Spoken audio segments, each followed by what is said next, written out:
मराठी माणसानं बुजरेपणा सोडून व्यापक दृष्टिकोन ठेवावा। उद्धव ठाकरेंच्या वाढदिवसाच्या निमित्तानं शरद पवारांचा सामनात विशेष लेख।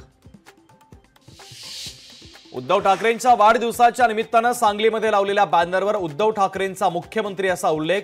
चंद्रहार पाटलांच्या वतीनं ठाकरेंच्या वाढदिवसाच्या निमित्तानं शहरभर बॅनरबाजी। पूजा खेडकरच्या आई-वडिलांच्या घटस्फोटाचा अहवाल पुणे पोलिसांनी केंद्राला पाठवला। घटस्फोटानंतर मनोरमा खेडकर, दिलीप खेडकरांचं वागणं संशयास्पद असल्याचं समोर। कोल्हापुरातील पूरस्थिती गंभीर। पंचगंगा नदीने धोक्याची पातळी ओलांडली। पूरग्रस्त भागातील 1379 कुटुंबांचं सुरक्षित स्थळी स्थलांतर।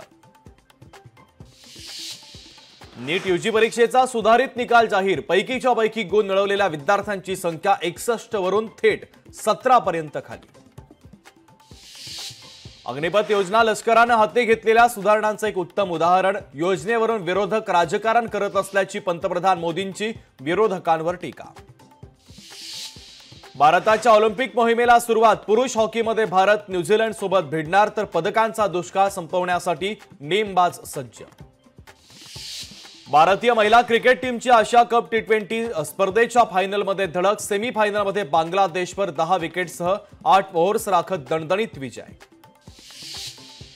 आदित्य ठाकरे यांच्याकडनं वडिलांना वाढदिवसाच्या शुभेच्छा। हॅपी बर्थडे टायगर म्हणत उद्धव ठाकरे यांना दिल्या शुभेच्छा। सांगलीच्या कृष्णा काठाला दिलासा। पाणी पातळीतील वाढ मंदावली, तर नदी पाणलोट क्षेत्रामध्ये पावसाचा जोरही ओसरला। कोल्हापूर जिल्ह्यातील पूर परिस्थिती मात्र गंभीर। पंचगंगेची पातळी 47 फुटांवर पोहोचली, तर 24 तासात नदीची पाणी पातळी 3 फुटांनी वाढली।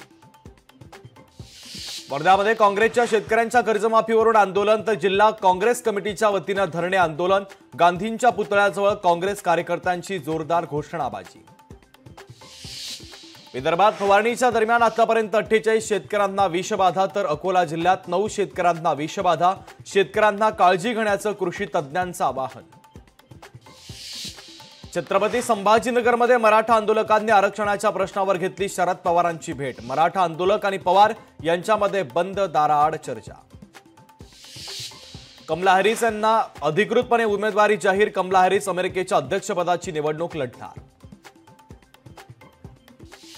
चंद्रपुरात पावसाची संततधार कायम। इरई धरणाचे 7ही दरवाजे तिसऱ्यांदा उघडले, तर नदीकाठच्या गावांना सतर्कतेचा इशारा।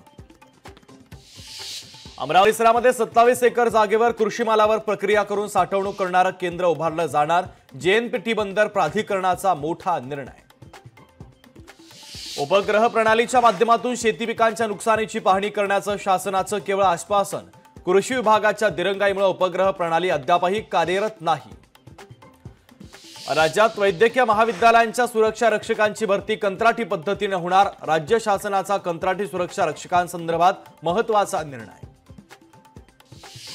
वर्ध्यातील कारंजा तालुक्यामध्ये पुरामुळे शेतीचं मोठं नुकसान। कारंजा तालुक्यातील 50 ते 60 गावातील शेती पिकांचं नुकसान, तर पूरग्रस्त भागाची आमदार दादाराव केचे यांनी केली पाहणी। यंदा आषाढीच्या निमित्तानं 9 लाख भाविकांचा एसटीनं प्रवास। एसटीच्या तिजोरीत 28,92,00,000ची भर। लोकशाही मराठी ऐका, पहा, जागरूक रहा।